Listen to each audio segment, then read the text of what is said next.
আপনারা দেখছেন জয় গীতা চ্যানেল। উপস্থিত সকল ভক্তবৃন্দের রাতুল চরণে আভূমিনত দণ্ডবত প্রণিপাত করছি। যে কথাটি বলছিলাম, রুটিনে লেখা ছিল, ত্রুটিটা আমার যে আজকে ভাগবত আছে সেটা আমার মাথায় ছিল না।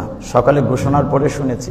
মূলত একটা ম্যাগাজিনের কাজ নিয়ে তো ব্যস্ত, অর্ধেক রাত্র পর্যন্ত প্রুফ দেখেছি, পুরাটা শেষ করতে পারি নাই। এই জন্য ভাগবতের আজকে ত্রুটি বিচ্ছুতি যাই হোক, আপনার নিজ গুণে ক্ষমা করবেন। অমল পুরাণ শ্রীমদ্ ভাগবতম,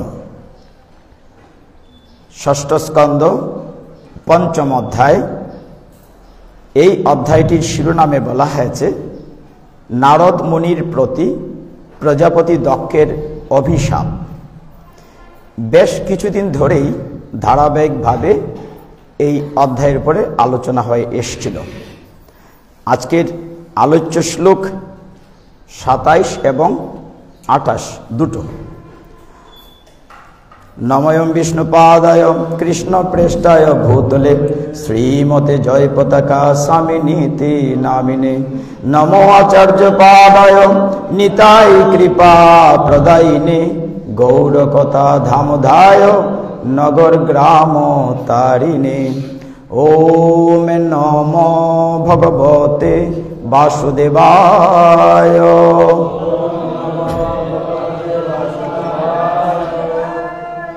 ওম নমো ভগবতে বাসুদেবায়। ওম নমো ভগবতে বাসুদেবায়।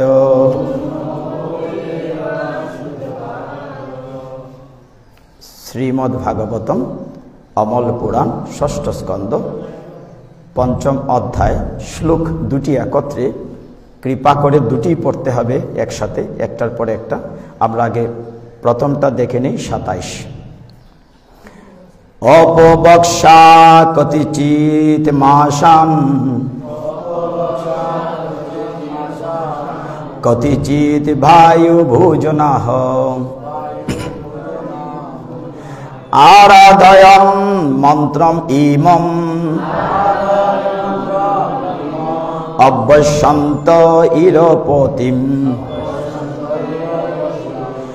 অপভক্ষা কতিচিৎ মাসান কতিচিৎ বায়ু ভোজনাহ আরাধয়ন মন্ত্রম ইমম অবশ্যন্ত ইরপতিম অবক্ষা কতিচিৎ মাসান কতিচিৎ বায়ু ভোজনাহ আরাধয়ন মন্ত্রম ইমম অবশ্যন্ত ইরপতিম। এবার 28 ওম নমো নারায়ণায় পুরুষায় মহাত্মনে বিশুদ্ধ সত্য ধিঞ্চায়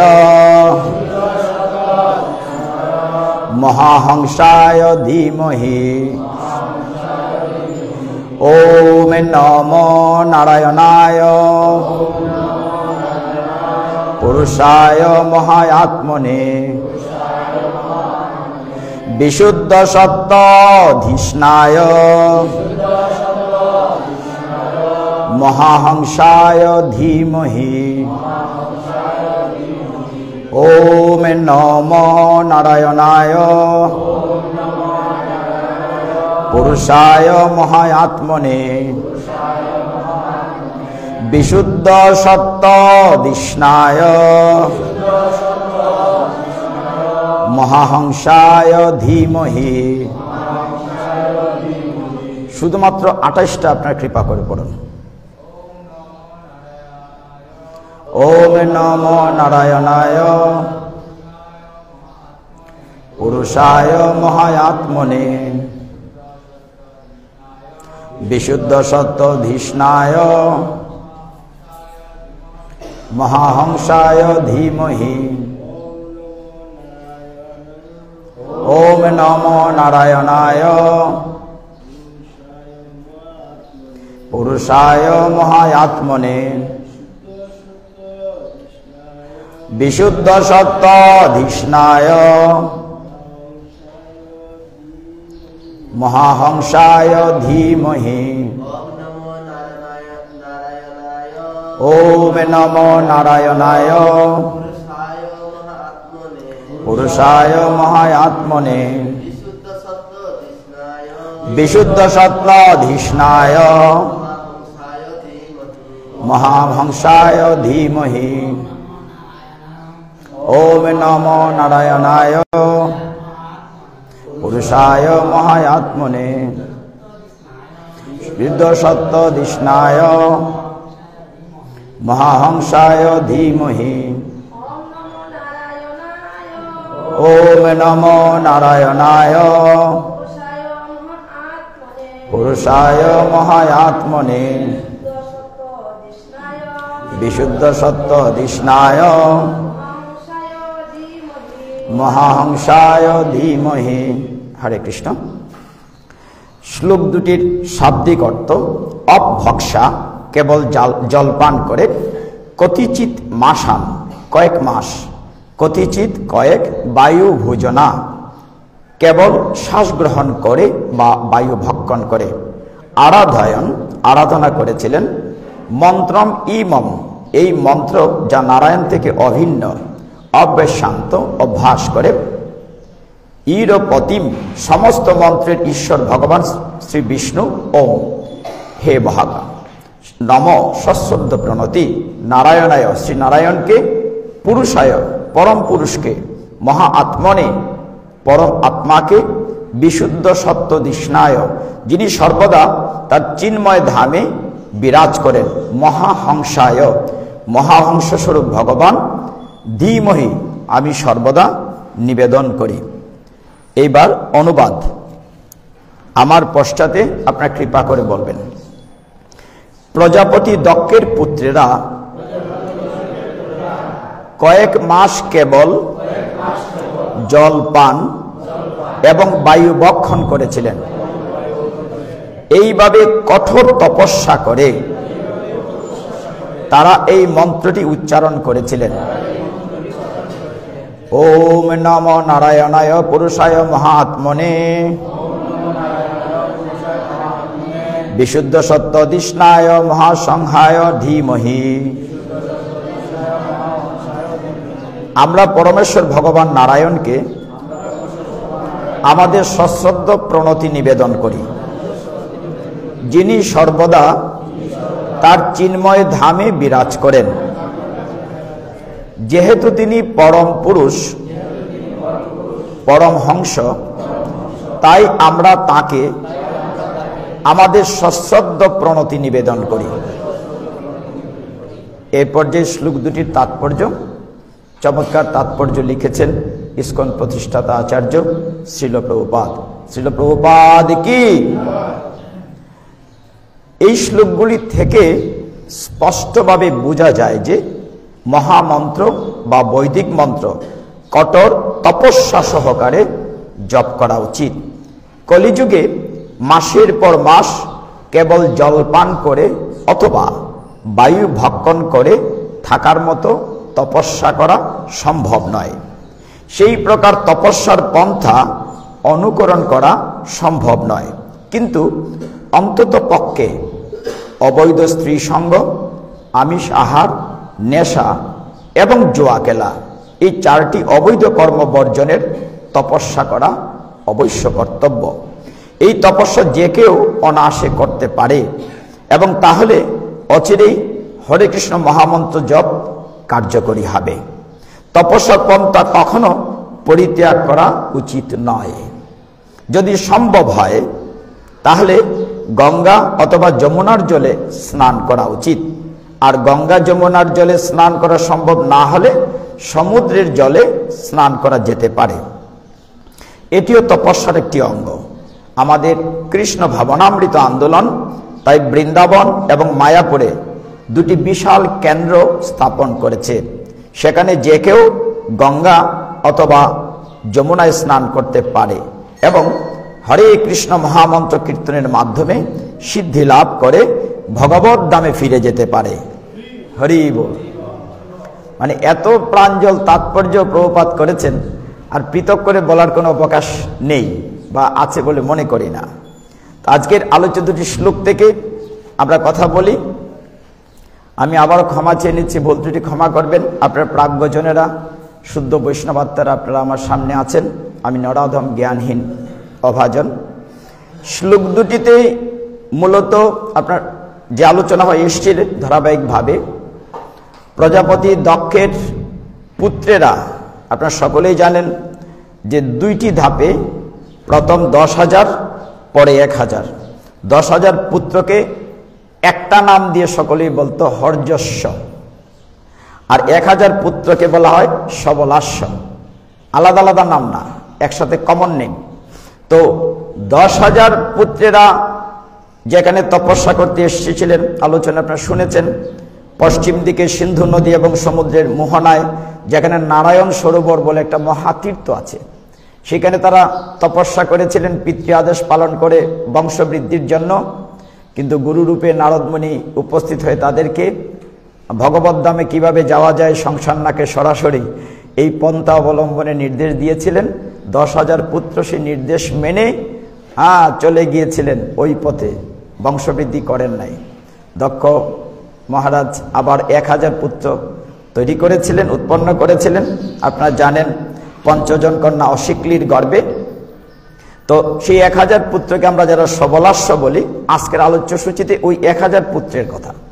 1,000 পুত্ররা কি করছে? শেষের পুত্ররা তারা একইভাবে বড় ভাইদের পদাঙ্ক অনুসরণ করে নারায়ণ সরোবর মহাতীর্থ এসে তারা তপস্যা করছিলেন।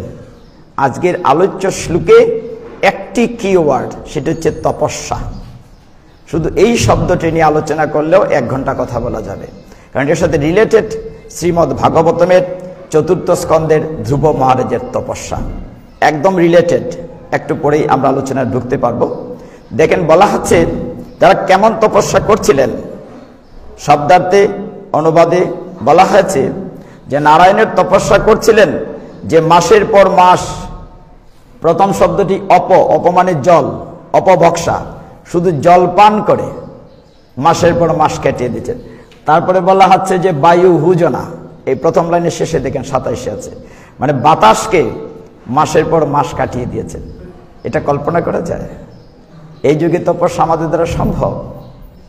প্রভুপাদ সমাধান দিয়েছেন। মানে প্রভুপাদ কতটুকু কৃপালু হয়ে জগৎবাসীকে উদ্ধার করার জন্য সুযোগটা দিয়েছেন। তাৎপর্যে বলেছেন না, এই যুগে এত তপস্যা করা সম্ভব না, কঠোর তপস্যা। তবে একটা কাজ করলে হয়তো হতে পারে। কোনটি? তিনি বললেন যে 4টি যে কঠিন নিয়ম আছে, আমরা সকলেই জানি যে অবৈধ স্ত্রী সঙ্গ, আমিষার, নেশা এবং জুয়া খেলা, এই 4টি বিষয় বর্জন করাটাই একটা তপস্যা বলা আছে এই যুগের জন্য। চারদিকে যে অবস্থা, আমি তো ভেবে অবাক হই না, শুধু বিস্মিত হই। শ্রদ্ধায় মাথা নত হয়ে আসে প্রভুপাদের চরণ কমলে। যে জায়গাটিতে আমেরিকায় তাদের একদিন 1 ঘন্টা চলতো না ওই 4টা জিনিস ছাড়া, তাদেরকে গিয়ে কি বলেন যেটা বন্ধ করতে হবে? মানে এটা কিরকম কঠোর। আমাদের বাংলাদেশ বা পশ্চিমবঙ্গ বাংলা ভাষাভাষী যারা, আমরা তো সারা বছর নিরামিষ না খেলেও মাঝে মধ্যে পূজা অর্চনা, সংযম টংযম ইত্যাদি মিলাইয়া অনেক এটার সাথে পরিচিত, শাকসবজির সাথে পরিচিত। কিন্তু যে জায়গাটিতে প্রভুপাদ শুরু করেছেন, সেই হিপ্পিদের এখানে, যাদের মদ মাংস অবৈধ সঙ্গ জোয়া ছাড়া 1 মুহূর্ত চলে না, সেইখানে গিয়ে নিষেধ করা হলো। কত বড় তপস্যার লাইনে তাদেরকে, কত মহামহিন ব্যক্তিত্ব হলে, যার স্পর্শে কথামালায় আপ্লুত হয়ে, তার কথামালায় আপ্লুত শুধু নয়, ভগবত প্রেমে স্নাত হয়ে সেই উগ্র চেতনা লোকগুলো তাদের পক্ষে এসেছিলেন, ইস্কনের পক্ষে এসেছিলেন। মানে এটা চিন্তাই করা যায় না। এবং এই 4টি কথা আপনারা যারা ভাগবত নিয়মিত পড়েন, ভাগবত প্রবেশিকাতে লিখা আছে স্পষ্টভাবে। যখন কলি মহারাজ প্রবেশ করেছিলেন এই ভূভারতে, আপনারা জানেন পরীক্ষিত মহারাজের সাথে যখন প্রথম সাক্ষাৎ হয়েছিল, যে 1 পাওলা একটি গাভীকে প্রহার করছিলেন কলি, রাজ পোশাক পরা, তিনি মেরে ফেলতে চেয়েছিলেন অনাচার দেখে। কিন্তু যখন চরণ ধরে আশ্রিত হয়েছিল কলি পরীক্ষিত মহারাজের, তখনকার ক্ষত্রিয় রাজাদের নিয়ম ছিল কেউ আশ্রিত হলে তাকে মারা যাবে না, আমাকে মাফ করে দাও।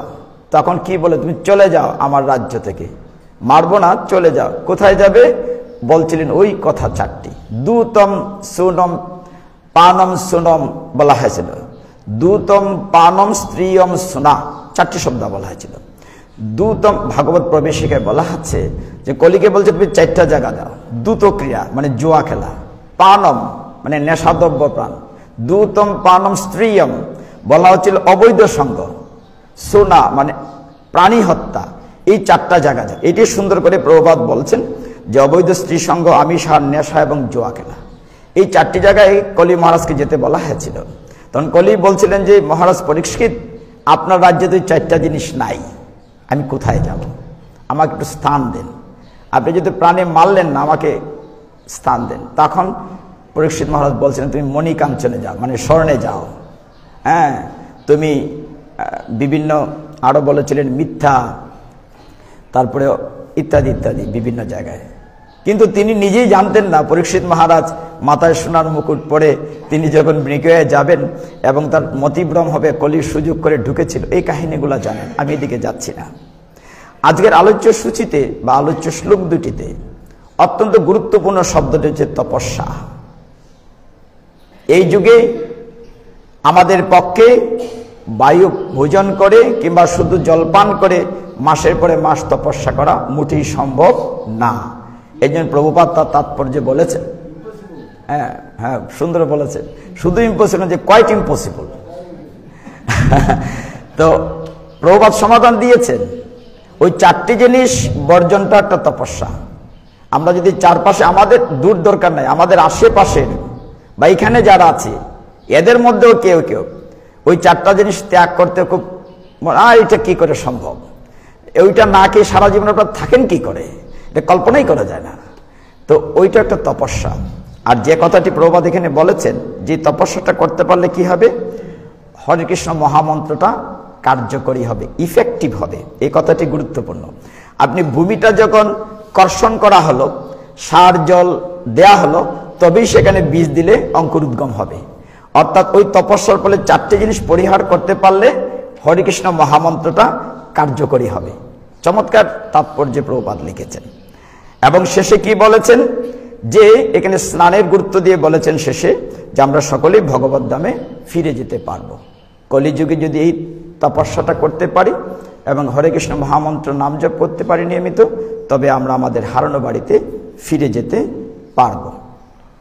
তো দক্ষ রাজার পরবর্তী 1000 যে সবলাস্য পুত্ররা তপস্যায় রত ছিলেন নারায়ণ সরোবরে, এবং ঠিক সেইখানে আবির্ভূত হয়েছিলেন আবারও নারদমণি। একইভাবে যে তোমাদের বড় ভাইরা যেদিকে গিয়েছে তোমরাও সেই দিকে যাও। এই অধ্যায়টি এরকম যে এর ফলে পরীক্ষিত মহারাজ প্রচণ্ড রাগ করেছিলেন নারদমণির রূপে। এই জন্য এই অধ্যায়ের শিরোনামটাই বলা হচ্ছে প্রজাপতি দক্ষের অভিশাপ নারদমণির প্রতি। নারদমণিকে তিনি অভিশাপ দিয়েছিলেন যে আপনি আমার প্ল্যানটা আপনি নষ্ট করে দিয়েছিলেন, প্ল্যানটা ডেস্ট্রয় করেছেন, আমি অভিসম্পাদ দিচ্ছি, হে নারদমণি আপনি কখনো এক জায়গায় স্থির হয়ে দাঁড়াতে পারবেন না, আপনি সব জায়গায় শুধু ঘুরে বেড়াবেন। তো ভালোই তো হলো, তিনি চারদিকে ঘুরে বেড়ানোর ফলে আমরা তার বিনার ঝংকার থেকে শ্রুত হলাম সেই অমীয় শব্দ নারায়ণ নারায়ণ নারায়ণ, লাভিত হলো, ক্ষতি কি? যা হোক, আমরা এই তপস্যা নিয়ে একটু কথা বলি। আজকের শ্লোকে যেমন বলা হয়েছে তারা কেবল জলপান করে মাসের পর মাস, কেবল বায়ুভোজন করে মাসের পর মাস চালিয়েছিলেন। এই তপস্যার কথাটি আমরা একটু পিছনে যাই, যে দেখুন এটি চলছে ষষ্ঠ স্কন্ধ, এইভাবে যেতে যেতে দ্বাদশ স্কন্ধ, আবার প্রথম থেকে প্রথম, দ্বিতীয়, তৃতীয়, চতুর্থ, জগন্নাথ বলদেব সুভদ্রা মহারানী কি, রাধা মাধব কি, 12 স্কন্ধ শেষ করে আবার প্রথম থেকে চতুর্থ স্কন্ধ পর্যন্ত ফিরে আসা কয়েক বৎসর লেগে যাবে। আজকে যেহেতু সুযোগ আছে একটু পিছনে যাই। তপস্যা শব্দটি আজকের তপস্যার সাথে মিল আছে। আপনারা দেখেছেন ধ্রুব মহারাজের চরিত্র, মাত্র 5 বৎসর একটি শিশু কি কঠোর তপস্যা করেছিল, ভাবা যায়? একটু ভাবি না, আমরা তো ক্লান্ত হয়ে যায় কিছু হলে, হ্যাঁ এতটুকু তপস্যা, এই কাজ, এই কঠিন কাজ, কিন্তু কি পরিমাণ তপস্যা করেছিলেন একটু ভাবি না।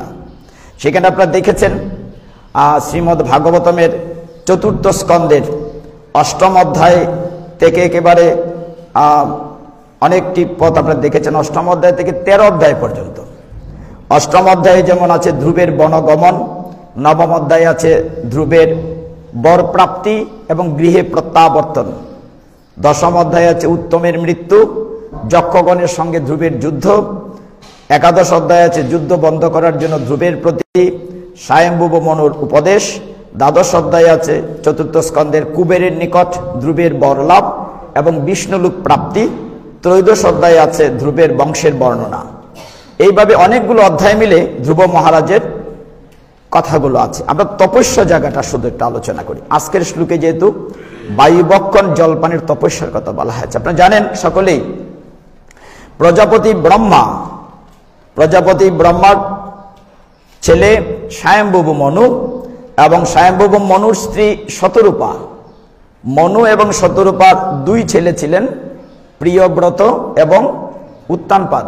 আমরা জানি সকলেই উত্তানপাদের 2 স্ত্রী ছিলেন, সুনীতি এবং সুরুচি। সুনীতির গর্ভে ধ্রুব আর সুরুচির গর্ভে উত্তম জন্ম নিয়েছিলেন। রাজা এতটাই স্ত্রৈণ ছিলেন উত্তানপাদ, তিনি ছোট রানী সুরুচিকে বেশি ভালোবাসতেন। শুধু নয়, তার প্রতি ভয়ও ছিল, স্ত্রৈণ যদি বলি আমরা। যা হোক, তো সেই 4th স্কন্ধের আমরা 8ম অধ্যায় থেকে 13শ অধ্যায়ে শুধু তপস্যার জায়গাটা টাচ করব, আজকের যেহেতু শ্লোকের সাথে রিলেটেড আছে। আপনারা জানেন একদিন ধ্রুব মহারাজ বা তার পিতা উত্তানপাদ রাজ সিংহাসনে বসে আছেন, সামনে তার বিমাতা সুরুচি সৎমা।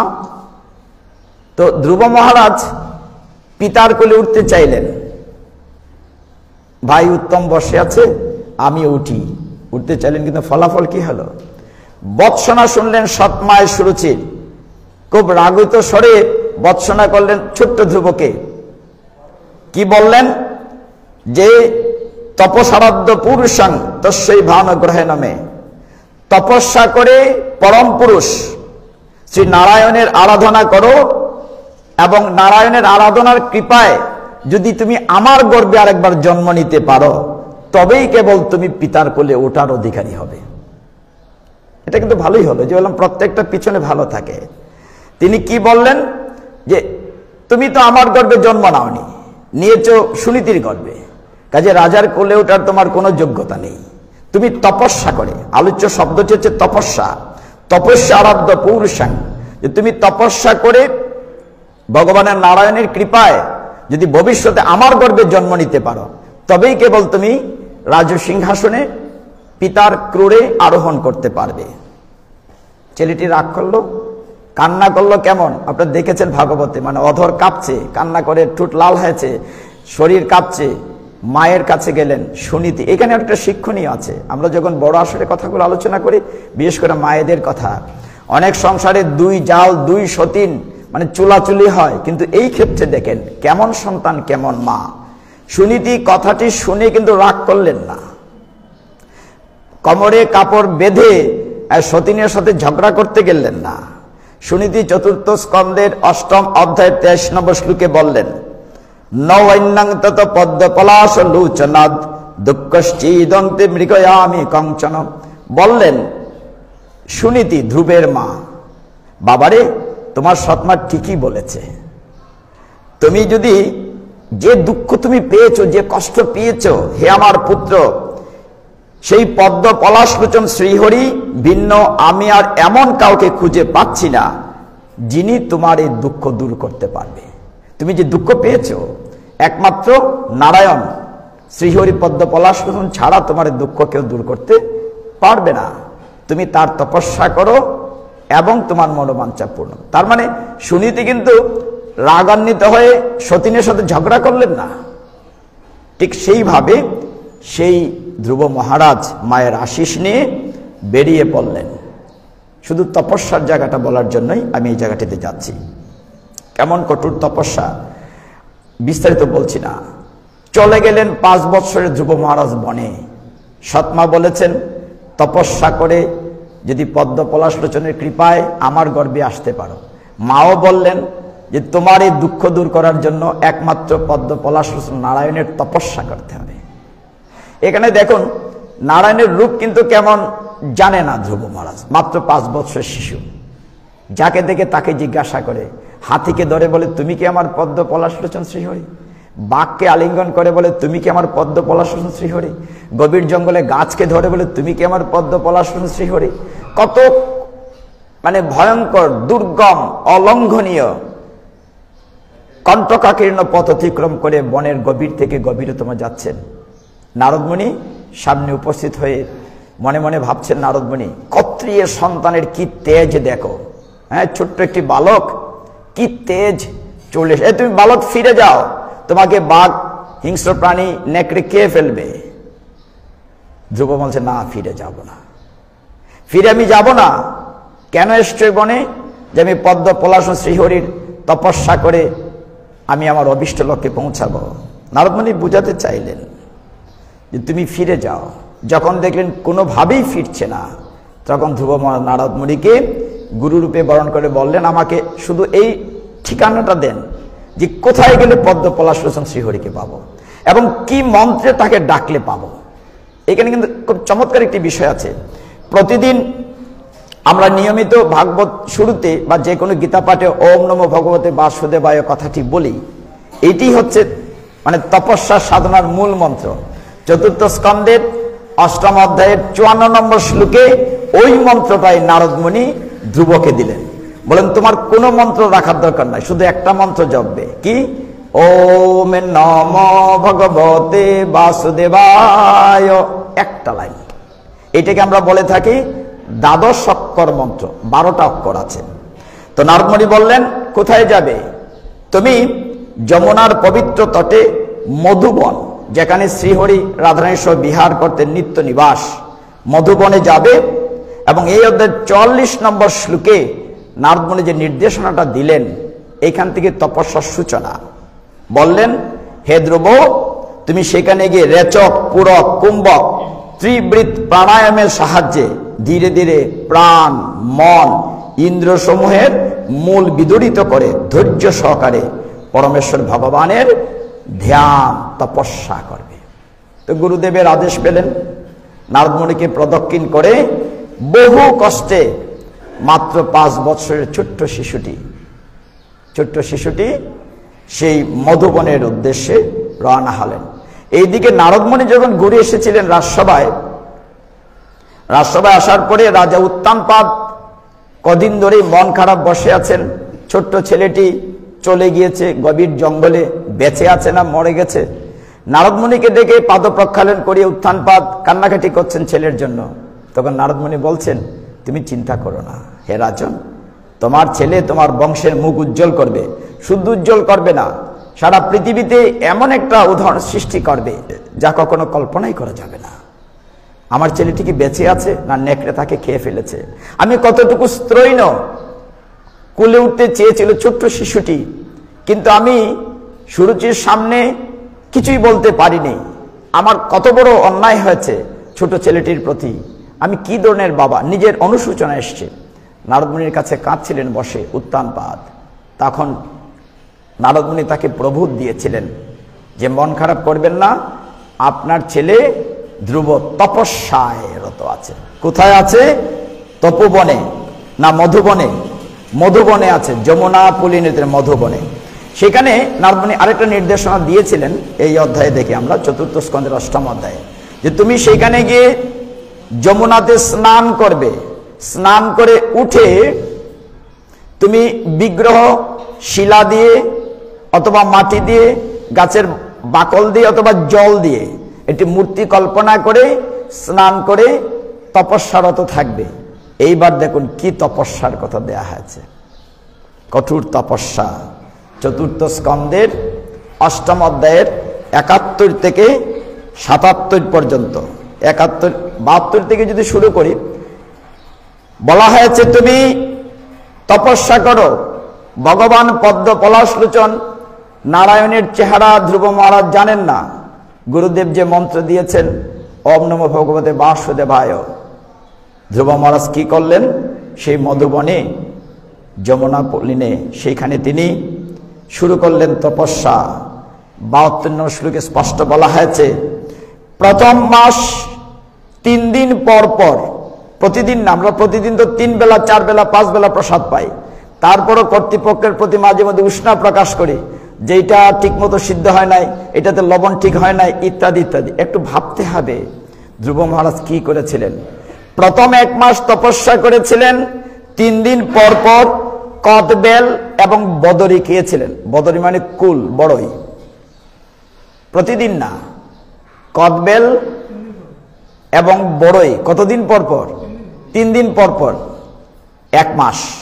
দ্বিতীয় মাসে 73 শ্লোকে বলা হয়েছে 6 দিন পর পর শুকনা ঘাস পাতা, ভিজা পাতা না, শুকনা ঘাস পাতা খেয়েছিলেন দ্বিতীয় মাসে 6 দিন পর পর, আফটার 6 ডেজ। আফটার 6 ডেজ আমরা একাদশী বা জন্মাষ্টমীর উপবাস হলে আমাদের মাথা ঘুরায়, চিন্তা করি না কিভাবে কঠোর তপস্যা করা যাচ্ছে কিনা। মাত্র 5 বৎসরের একটি ক্ষত্রিয় রাজপুত্র ধ্রুব মহারাজ দ্বিতীয় মাসে দেখা যায় 6 দিন পর পর কি খেলেন? শুকনা ঘাস আর পাতা। তৃতীয় মাসে 54 শ্লোকে আছে 9 দিন পর পর শুধু একটু জল পান করলেন। কতদিন পর পর? একটু ভাবুন না তপস্যার কথাগুলো। 9 দিন পর পর একটু জল পান করলেন এই ছোট্ট বালকটি। চতুর্থ মাস 75 নম্বর শ্লোকে বলা হয়েছে 12 দিন পর পর বায়ু ভক্ষণ করলেন। After 12 days. চতুর্থ মাসে 12 দিন পর পর বাতাস ভক্ষণ করলেন। আজকে শ্লোকে আছে দেখেন, জল ভক্ষণ করেছেন, দক্ষিণা ছেলেরা বায়ু ভক্ষণ করেছেন। তো সেখানে বলা হচ্ছে ধ্রুব মহারাজ চতুর্থ মাসে 12 দিন অন্তর অন্তর বাতাস খেয়ে বাঁচলেন।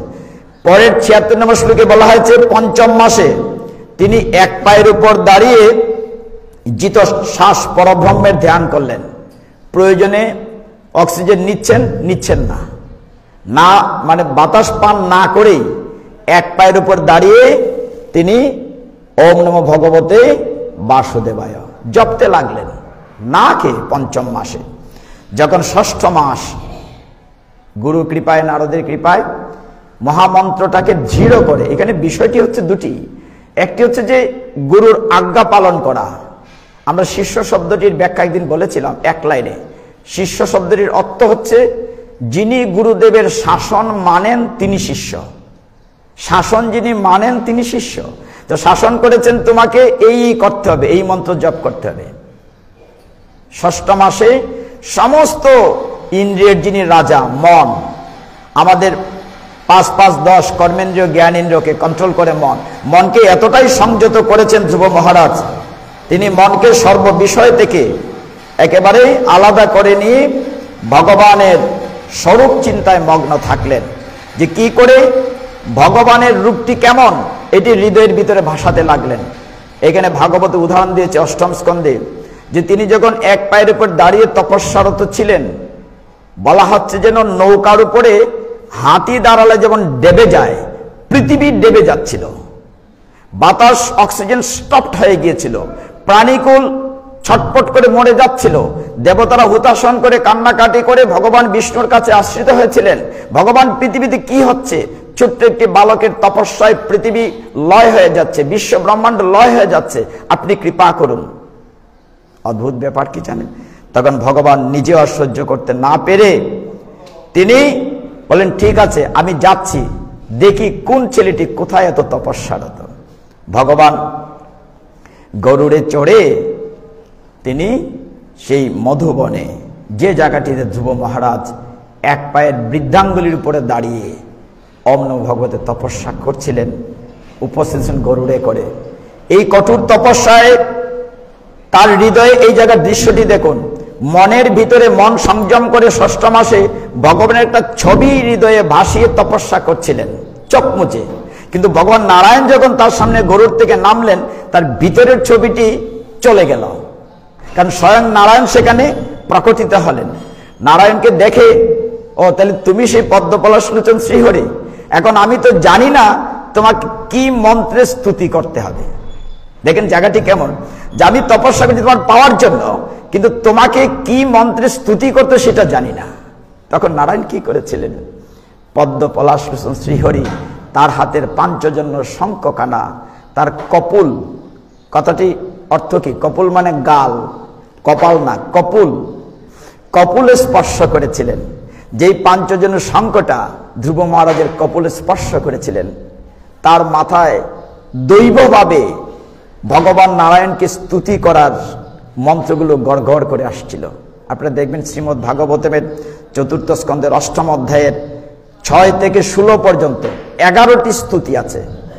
6 থেকে 16 পর্যন্ত স্তুতিগুলো ধ্রুব মহারাজ নারায়ণের স্তুতি করেছিলেন। এবং এত কঠোর তপস্যার ফলে বলেছিলেন ভগবান পদ্মপলাশলোচন যে তুমি রাজার কুলে কেন, রাজ সিংহাসন কেন, তোমাকে এমন একটি লোকে নিয়ে রাখবো যাকে প্রদক্ষিণ করে সারা বিশ্ব ব্রহ্মাণ্ড চলবে। তোমার নাম একটা লোক হবে, ব্রহ্মলোক দেবলোক না, তোমার নাম হবে ধ্রুবলোক। এরপরে অনেকগুলো কাহিনী আছে, আজকে যাবো না, এখানে শেষ করবো 5 মিনিট রেখে। যে দেখুন আজকের আলোচ্য শ্লোকে তপস্যা কথাটি এসছে। দক্ষ মহারাজের সন্তানেরা যেভাবে শুধু জলপান করে, শুধু বায়ু ভক্ষণ করে তপস্যা করেছিলেন। তপস্যা করলে পাওয়া যায় ভগবানকে, কিন্তু দৃঢ়তা, তপস্যার মূল হচ্ছে দৃঢ়তা, মানে একেবারেই দৃঢ়ভাবে কনসেন্ট্রেশন। যে কোনো কাজ, শুধু এটা না, আপনি রান্না করেন, গান বাজনা শিখেন, বাগান করেন, প্রতিটি কাজে একাগ্রতা দৃঢ়তা যদি না থাকে সেখানে কামিয়াব হওয়া যায় না।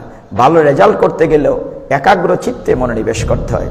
তো যেহেতু এটা সত্যযুগের কাহিনী, আজকের আলোচ্য শ্লোকেও দক্ষ মহারাজের 1000 পুত্ররা, 1000 পুত্র যারা সবলাস্য, সেই নারায়ণ সরোবর মহাতীতে তপস্যা করছিলেন। নারদমণি সেখানে উপস্থিত হয়েছিলেন।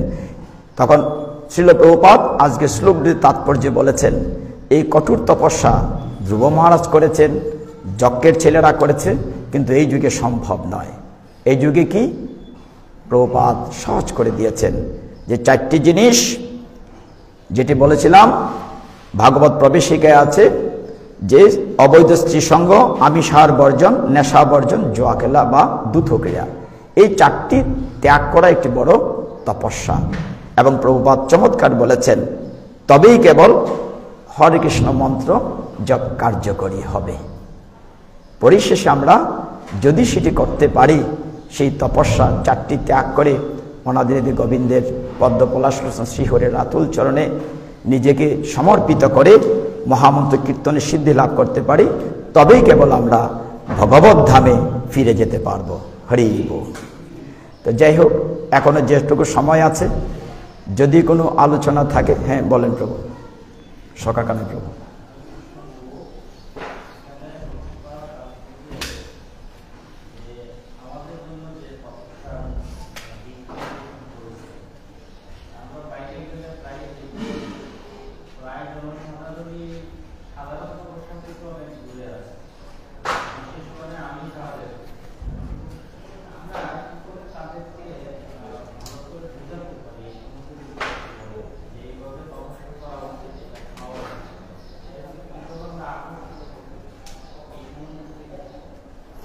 চমৎকার প্রশ্ন সখাখানে প্রভু, সুন্দর প্রশ্ন, ধন্যবাদ আপনাকে।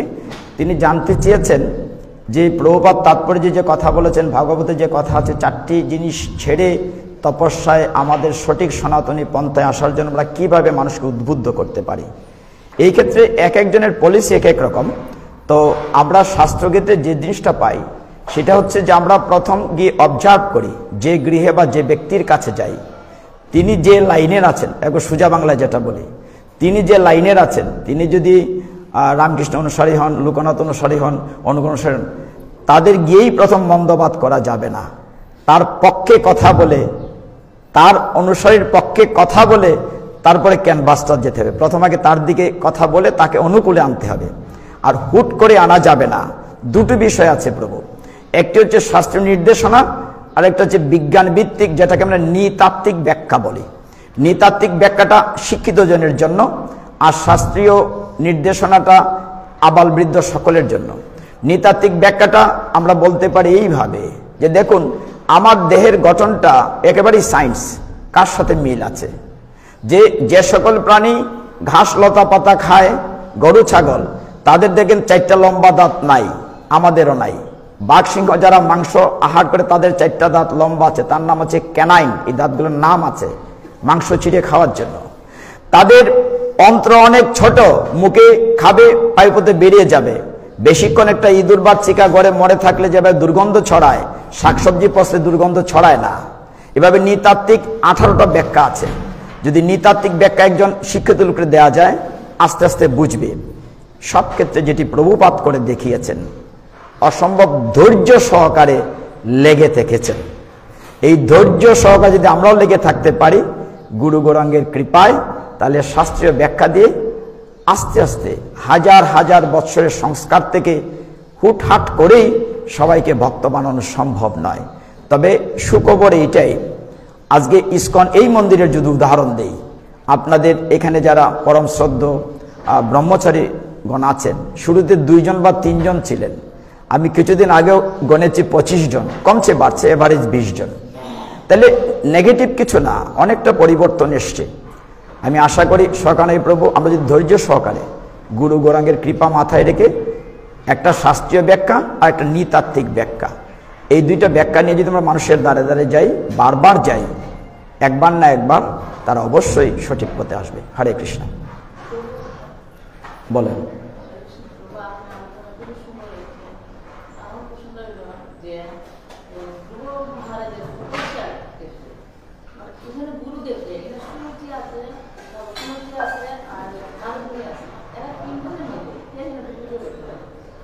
বুঝি নাই, শেষের কথাটা বুঝি নাই। 3 জনের মধ্যে, হ্যাঁ হ্যাঁ হ্যাঁ, ভাগবতে তো পরিষ্কার লেখা আছে, 4th স্কন্ধে দেখেন, এখানে নারদ মুনিকে গুরুরূপে বলা হয়েছে। ওরা হয়তো নির্দেশনা দিয়েছে, সুরুচিতাকে রাগ করিয়েছে, এটা সাপে বর হয়ে গিয়েছে, সুনীতি মা তাকে উৎসাহিত করেছেন। আমি তো পুরা কাহিনী বলার সময় নেই, শেষে দেখেছেন ধ্রুব মহারাজকে যখন নিয়ে যায় রথে করে, আকাশ বিমানে করে, ধ্রুব যেতে চেয়েছিলেন না, বলছেন আমার মা কোথায়, তখন দেখেছিলেন মা তার আগের রথে আছে। আবার যখন ফিরে এসেছিলেন, পালকিতে করে 2 মা গিয়েছিলেন, ধ্রুব মহারাজ যখন 2 মাকে প্রণাম করেছিলেন। এগুলো অনেক কাহিনী আছে 4th স্কন্ধে। এখানে মূল গুরুদেবের দায়িত্ব পালন করেছেন নারদ মুনি, যেহেতু তাকে মন্ত্র দিয়েছিলেন। ঠিক বলেন, 3 জনই গুরুদেব, দীক্ষা গুরু হচ্ছেন নারদ মুনি। বলেন।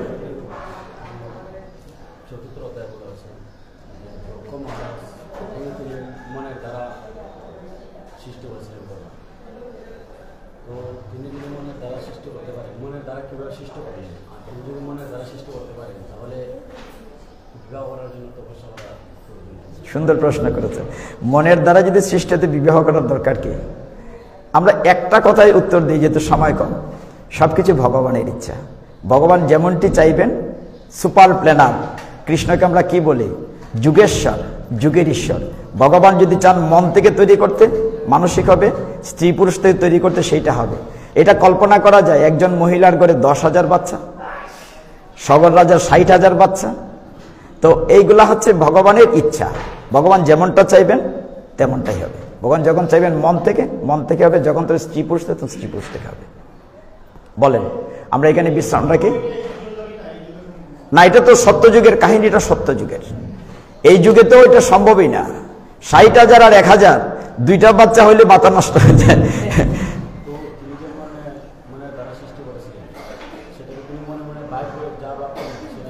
হ্যাঁ হ্যাঁ, সেটাই তো। ঠিক আছে, ঘন্টি পড়ে গেছে, আজকে সময় দিতে পারছি না। অমল পুরাণ শ্রীমদ ভাগবতম কি, শ্রীল প্রভুপাদ কি জয়। শ্রীকৃষ্ণ চৈতন্য প্রভু নিত্যানন্দ, শ্রী অদ্বৈত গদাধর শ্রীবাসাদি গৌর ভক্ত বৃন্দ। হরে কৃষ্ণ কৃষ্ণ কৃষ্ণ হরে হরে, হরে রাম রাম রাম হরে হরে।